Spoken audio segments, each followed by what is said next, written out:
Ankleshwar B division પોલીસે Amlakhadi bridge ઉપર 7,570 kilo ભંગાર ભરેલો ટેમ્પો ઝડપી પાડ્યો હતો. પોલીસે 3 લાખનો ભંગાર, મોબાઈલ અને ટેમ્પો મળી 8 લાખ ઉપરાંતનો મુદ્દામાલ જપ્ત કર્યો હતો. મૂળ રાજસ્થાનના ટેમ્પો ચાલક વિના બિલ કે પરવાના વગર ભંગારની હેરાફેરી કરી રહ્યો હતો.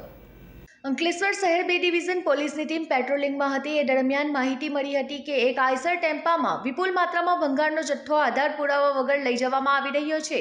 જે માહિતીના આધારે અંકલેશ્વર શહેર બી ડિવિઝન પોલીસ દ્વારા આમલાખાડી બ્રિજ ઉપર વોચ ગોઠવવામાં આવી હતી. આ દરમિયાન માહિતી આધારિત ટેમ્પો આવતા પોલીસે તેને કોર્ડન કરીને રોક્યો હતો અને ટેમ્પામાં સર્ચ કરતા અંદરથી ભંગારનો જથ્થો મળી આવ્યો હતો.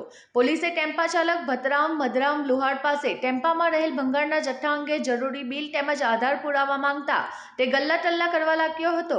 ભંગારનો જથ્થો ચોરી અથવા છળકપટથી મળ્યો હોવાની શંકાએ ભંગારનો 7,570 કિલો જથ્થો જપ્ત કરવામાં આવ્યો હતો અને CRPC 41(1)D મુજબ 3,02,800 ની કિંમતનો ભંગાર, એક મોબાઈલ કિંમત ₹5,000 તેમજ 5 લાખની કિંમતના આઈસર ટેમ્પો મળી કુલ 8,07,800 રૂપિયાનો મુદ્દામાલ જપ્ત કરવામાં આવ્યો હતો. તેમજ ટેમ્પા ચાલક ભતારામ મધરામ લુહાડની અટકાયત કરવામાં આવી હતી અને વધુ પૂછપરછ શરૂ કરી ભંગારનો જથ્થો ક્યાંથી લાવવામાં આવ્યો છે અને ક્યાં લઈ જવામાં આવી રહ્યો હતો તે અંગે વધુ તપાસ આરંભી હતી.